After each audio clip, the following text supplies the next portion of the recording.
Siempre puedes practicar surf, episodio 43.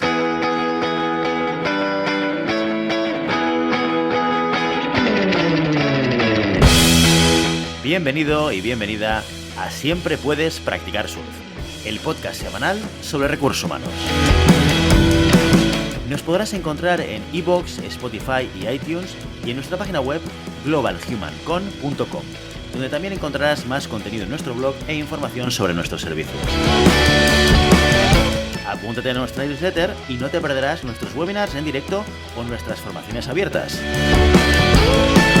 Este podcast está pensado para profesionales de recursos humanos, gerentes o jefes de equipo, y podrás encontrar técnicas, consejos, ideas, conceptos y noticias sobre la gestión de personas. Eso sí, con un enfoque práctico y aplicable.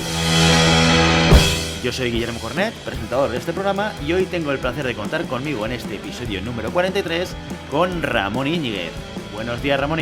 Buenos días, Guillermo, ¿qué tal? Encantada de estar otra vez aquí. Aquí estamos en nuestro episodio 43, segundo de la tercera temporada, y rearrancando contenidos de valor para nuestra audiencia. Hoy hemos pensado que una de las cosas que nos gustaría compartir con todos vosotros es probablemente, un descubrimiento, por lo menos desde mi experiencia, a la hora de plantear algo tan habitual y tan necesario como es la búsqueda y atracción de talento en una organización.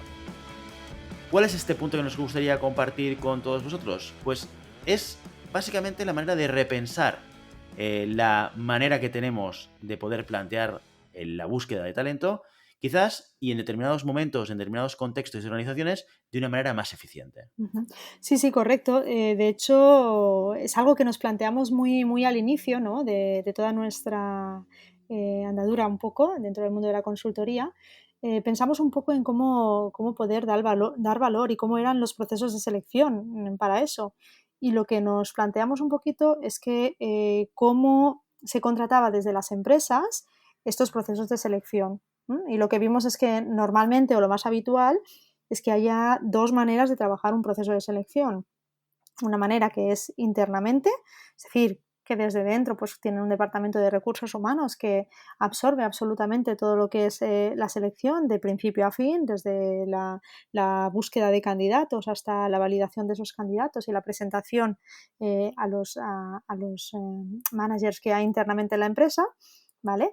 Y por otro lado, pues cuando esto no hay posibilidad de llevarlo a cabo, pues la externalización. ¿Por qué? O porque el departamento de recursos humanos o de personas esté saturado, o porque sencillamente es una búsqueda quizás un poco más compleja, o por lo que sea, pero bueno, al final deciden que esto lo haga algún especialista desde fuera, ¿no, Guillermo? Entonces ahí es cuando dijimos, bueno, quizás hay otras maneras, ¿no?, de trabajar, y ahí al final un proceso de búsqueda de candidatos o de selección pues tiene fases que se pueden dividir.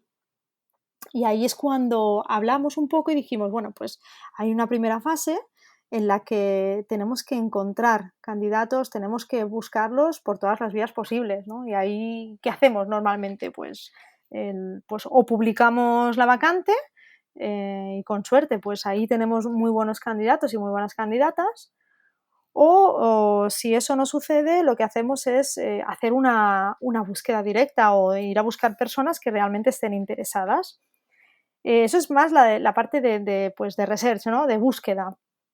Y luego, además de eso, una vez hemos localizado a estos posibles candidatos que a priori podrían encajar con la posición que nosotros tenemos, pues lo que hacemos es contactarlos. Una primera validación, que al final es una entrevista telefónica en la que estamos pues validando esos conocimientos que dicen que tienen en el currículum, esa motivación por la que les puede interesar ese cambio, y luego evidentemente también lo que hacemos es explicarle cuál es ese proyecto para ver si les puede interesar, ¿no?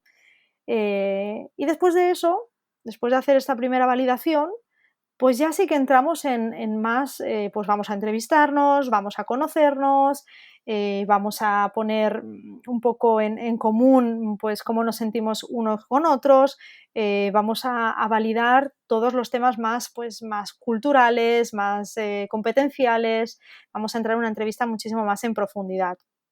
Vamos a ver también pues el encaje que puede haber con la empresa, con el equipo, con con la cultura, los valores de la compañía, ¿no? Entonces son como diferentes momentos que realmente te los puedes plantear por separado. De hecho, se puede hacer, ¿no? De hecho, ya internamente en las compañías esto ya se puede hacer, porque claro, nosotros tenemos a nuestro equipo, y pues si tenemos un equipo chiquitito y a lo mejor tenemos a un perfil que se acaba de incorporar más junior, pues lo que hacemos es darle esa primera parte del proceso. Oye, pues mira, publica esto y busca este tipo de perfil entre, no sé, en todas las redes sociales que puedas encontrar, ¿no? Y a lo mejor hace esa primera parte. Y luego puede hacer, pues oye, valida también y hace esa entrevista telefónica. Genial, pues hace esa entrevista telefónica y luego nos dice, pues, oye, pues mira, este creo que sí, este creo que no, este tal, no sé qué, y tenemos una lista de candidatos que decimos, este habría que validarlo, yo creo que sí, pero habría que verlo en entrevista. Y entonces ahí sí que una persona, pues con mayor experiencia, conocimiento de la empresa, de la compañía y, como decíamos, de la cultura y todo, pues sí que hace esa entrevista muchísimo más completa. Entonces ahí necesitamos como quizás un perfil que lo pueda hacer todo o quizás diferentes perfiles que puedan hacerlo. Eso ya sucede, ¿no? En las empresas. Y ahí es cuando un poco nos planteábamos, ¿no, Guillermo? El decir, oye, pues quizás aportaba algo de valor el hecho de que las empresas se puedan plantear externalizar solo una parte de ese proceso de selección. Evidentemente, el coste de externalizar un proceso completo, pues es evidentemente bastante más elevado que lo que puede ser externalizar una parte del proceso, ¿vale? Y además con diferentes metodologías. Oye, pues yo solo necesito que hagas publicación porque lo que tengo es un montón de volumen, ¿no? Que eso nos ha pasado con algún cliente que tenemos. De hecho, fue un poco así también como nació esto, es decir, oye, tengo tantísimo volumen que yo lo que no me merece la pena es estar contratando 10 personas en el equipo de recursos humanos porque ya somos un equipo grande, nosotros somos los que conocemos la cultura y ahí es cuando surgió la idea de decir, bueno, pues no pasa nada en esta primera parte, porque además una empresa que ya atrae por sí misma y con publicación solventan bastante de las posiciones que tienen, pues ahí dijimos, oye, pues te echamos un cable en esa primera parte donde tú tienes el atasco. ¿Vale? Porque al final es un poco pues desembozar ese atasco que se puede tener y a partir de ahí pues poder ayudar a estas personas, a nuestro cliente en este caso. Y sí, sí, y con ellos acordamos el ayudarles en estas primeras fases de los procesos de selección, en toda la publicación, toda la criba, en los screens telefónicos. Y oye, pues ya ves tú, pues ellos al final tienen la posibilidad de externalizar esta parte del proceso, estas primeras fases. Ellos hacen la validación de los candidatos y evidentemente con un equipo más pequeño pueden abarcar muchísimo más que si tuviesen que hacer todo a nivel interno. Me siento muy identificado con lo que comentabas al principio por muchas razones, ¿no? Entre otras porque evidentemente como que descubrimos, entre comillas, esta manera de repensar el proceso de selección, cosa que cuando lo cuentas parece como muy obvio, ¿no? El hecho de cortar y trocear como si fuese un fuet, ¿no? El proceso de selección y entender que cada parte de ese fuet tiene necesidades diferentes y que lo puedes solucionar no solamente como conjunto, sino como partes individuales, es algo que puede parecer muy obvio, pero yo te garantizo que durante 13 años de profesión en recursos humanos dentro de empresas jamás se me había ocurrido. Y como tú decías, Ramón, esto surgió a raíz de un cliente al que le fuimos a explicar que le podíamos ayudar en temas de selección y nos dijo, me parece genial, pero yo tengo un equipo fantástico de recursos humanos que conoce muy bien mi empresa, que sabe muy bien qué tipo de perfil de persona necesito y sabe muy bien valorar cuál es el fit cultural y cuál es el fit de valores con la compañía y por lo tanto aquí no me vais a aportar nada adicional porque el equipo ya lo tengo y ya sé hacerlo. ¿Qué es lo que me sucede? Que las primeras partes del proceso de selección, que son las que probablemente tienen un nivel de inversión de tiempo más elevados, pero que tienen una aportación de valor más reducido en comparación con el resto del proceso, que es el researching, lo que tú estabas explicando ahora, el cómo contacto al candidato, cómo hago la criba curricular, esa primera entrevista telefónica, que es una entrevista guionizada, es una entrevista en la cual yo tengo 4 o 5 preguntas en las cuales quiero asegurarme de que ese candidato tiene lo que yo espero para luego poder conocerle, ¿no?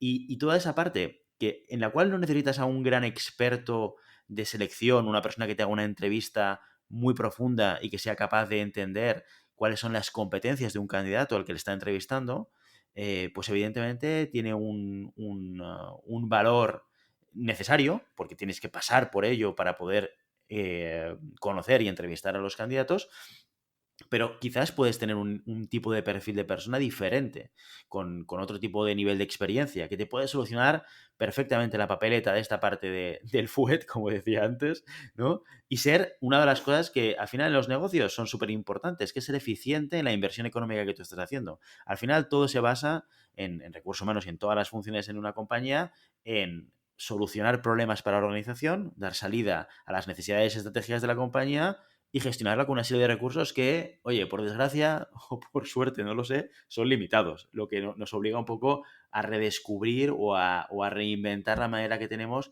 de solucionar estos problemas, ¿no? Sí, un poco como decías, al final los procesos de selección tienes que planteártelo como cualquier otro proyecto, es decir, tiene unas fases, cada fase tiene unos tiempos de ejecución y lo que tienes que buscar son las eficiencias en cada una de esas fases. Además, hacerlo así te permite también investigar y saber dónde realmente tienes gaps, ¿vale? O sea, qué es lo que me pasa a mí, o sea, dónde estoy saturado, dónde no llego, qué es lo que me pasa en cada una de las fases de este proceso. Entonces, yo creo que es súper interesante al final tener esa perspectiva de cualquier proceso de selección, que es, al final son fases, como todos bien sabemos, y que existe también la posibilidad esa de decir, oye, pues donde mayor volumen tengo, pues busco a alguien que me pueda ayudar y no necesariamente externalizo cualquier posición cuando tengo volumen, ¿vale? O sea, es otra manera de planteárselo, ¿vale? Entonces también, bueno, de hecho ahí también esto luego, como comentamos, empezamos con un cliente, pero es que luego lo hemos ido replicando con otros clientes porque cuando al final nos dicen, no, no, yo esto lo tengo solucionado, pero solo hay momentos puntuales en los que tengo mucho volumen y claro, pero me cuesta tener presupuesto para poder externalizar. Entonces, claro, es cuando ahí decimos, oye, pues, ¿quieres que te ayudemos en esta primera parte? Te podemos hacer esto, esto y esto de esta manera.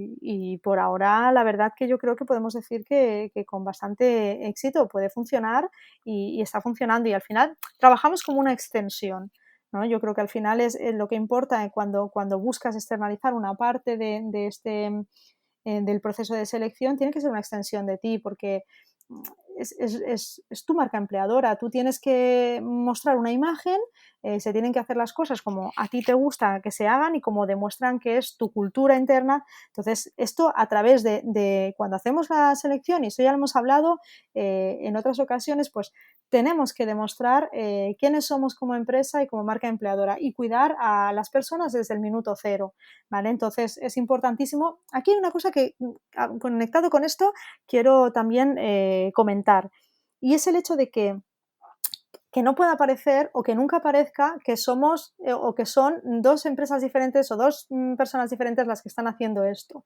¿vale? Tanto si es interno como si es externo. Es decir, la comunicación con el candidato o con la candidata siempre debe existir. Tenemos que darle feedback del proceso en cada una de las fases, ¿vale? Encontrando la manera, en cada fase evidentemente encontrando la manera, o pues de manera quizás un poco más pues con un email o con una llamada, o si han sido entrevistados evidentemente hay que llamar a esas personas y explicarles, ¿no?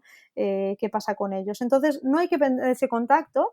Por lo tanto, quien hace las primeras partes del proceso, sea externo o interno, y quien hace las últimas fases del proceso deben estar en continua comunicación para explicarse pues, si hay candidatos o candidatas que ya no pueden continuar y hay que descartar, o si hay candidatos y candidatas que avanzan. O sea que eso también es importantísimo tener en cuenta, que no se puede perder nunca el contacto, la comunicación, para ir explicando cómo va cada una de esas partes del proceso. Por eso hay que trabajar mucho pues, con partner y no puede ser algo, sí que es verdad que no debería ser un proceso que se externaliza estas primeras fases del proceso de selección solo una vez. Estaría súper bien que eso forme parte de la rutina o de la manera de proceder. Por eso, porque al final se generan pues, conocimiento de unos con otros. Feedback a candidato durante el proceso, esto debe ser como uno de los males endémicos de cualquier proceso de selección, o males endémicos o principales retos, ¿no? O seguramente